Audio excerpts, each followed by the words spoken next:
Breaking news.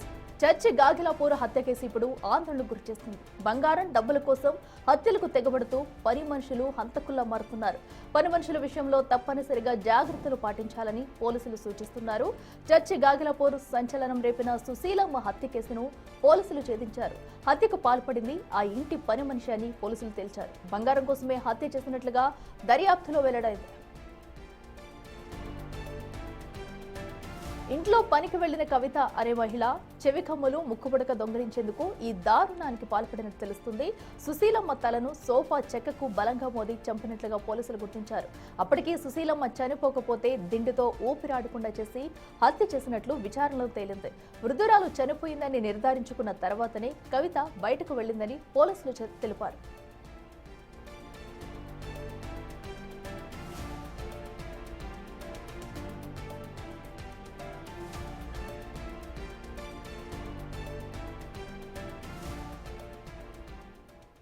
బంగారం చోరీ చేసిన అనంతరం ఓ బంగారు షాపులో కరిగించేందుకు నిందితురాలు ప్రయత్నించింది. ఆ షాప్ యజమానితో పోలీసులు మాట్లాడగా అసలు విషయం బయటపడింది. ఈ కేసులో మరో ఇంట్రెస్టింగ్ పాయింట్ ఏంటంటే హత్య అనంతరం సుశీలమ్మ మొబైల్ను కవిత ఎత్తుకెళ్లింది.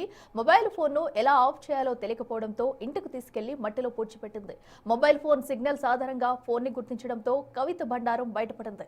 అయితే ప్రస్తుతం ఈ కేసుకు సంబంధించి పోలీసుల దర్యాప్తు కొనసాగుతుంది. ఇంకా మరింత సమాచారం మా ప్రతినిధి అనిల్ అందిస్తారే. అనిల్, చెప్పండి, ఏదైతే సుశీల హత్య కేసులో పలు అనుమానాలు అయితే రేకెత్తాయి ఇప్పటి వరకు. ఏదైతే ఇక ఇంట్లో పని మనిషి తనను హత్య చేసినట్లయితే తేలింది. అసలు ఆ పని మనిషి ఏ సమయంలో అటు సుశీల ఇంటికి వెళ్లేసరికి ఇంట్లోనే ఉందా, కేవలం బంగారమే కోసమే ఈ హత్య చేసిందా? అప్డేట్స్ ఏంటి?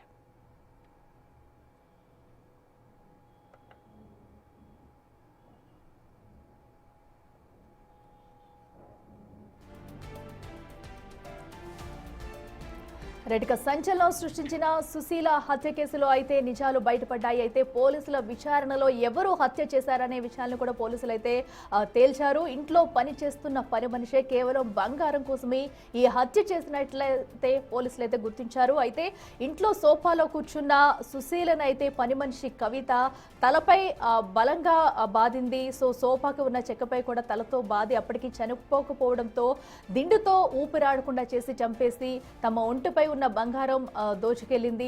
దీంతో ఆ బంగారం అంతా కూడా ఒక షాపులో కరిగించేందుకు ప్రయత్నించగా కూడా పోలీసులకు చిక్కిందనే చెప్పాలి. అలాగే ఆ సమయంలోనే అటు సుశీల ఫోన్ ని కూడా దొంగలించి అటు మట్టిలో అయితే పూడ్చిపెట్టింది. దీంతో పోలీసులకు అయితే ఎంతో చాకచక్యంగా వ్యవహరించి కేసును ఛేదించారని చెప్పాలి. మరింత సమాచారం మా ప్రతినిధి అనిల్ అందిస్తారు. అనిల్, చెప్పండి, అటు సుశీల హత్య కేసులో అయితే ఎవరు చంపారనేది కూడా పోలీసులు అయితే కనిపెట్టారు. ఇంట్లో పని మనిషే బంగారం కోసమే ఈ దోపిడీకి పాల్పడిందా? అసలు పూర్తి సమాచారం ఏంటి?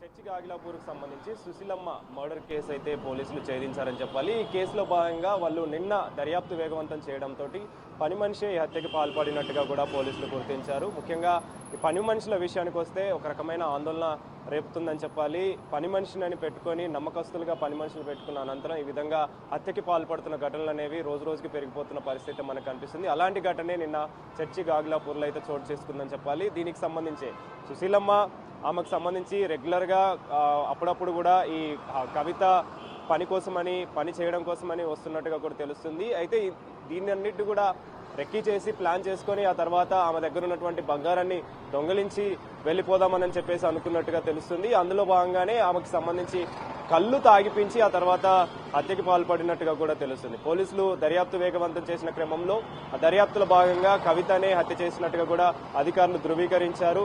దానికి సంబంధించి ఆమె ఎప్పుడైతే సీసీ ఫుటేజ్ లో ఆమె దృశ్యాలు బయటపడ్డ క్రమంలో పోలీసులు ఆమెని అడగడం జరిగింది. కవితని అడిగిన టైంలో నేను ఎక్కడికి వెళ్ళలేదు, నేను అటు సైడ్గా ఆ రోజు హత్య జరిగిన రోజు నేను అటు సైడ్ వెళ్ళలేదని చెప్పేసి ఆమె బుకాయించింది, అబద్ధాలు చెప్పింది. ఇందులో భాగంగానే ఖచ్చితంగా ఈమె చేసిందని చెప్పేసి పోలీసులు గుర్తించారు. ఆమెను అదుపులోకి తీసుకొని విచారించగా తనే చేసినట్టుగా కూడా ఒప్పుకుంది. అయితే కవిత విషయానికి వస్తే తిను హత్య ఎప్పుడైతే చేసిందో హత్య చేసిన అనంతరం మొబైల్ ఫోన్ ని కూడా తీసుకెళ్లినట్టుగా కూడా తెలుస్తుంది. ఎప్పుడైతే మొబైల్ ఫోన్ తీసుకెళ్లిందో తన ఇంటి దగ్గరలోనే ఆ ఫోన్ కూడా దొరకడం జరిగింది.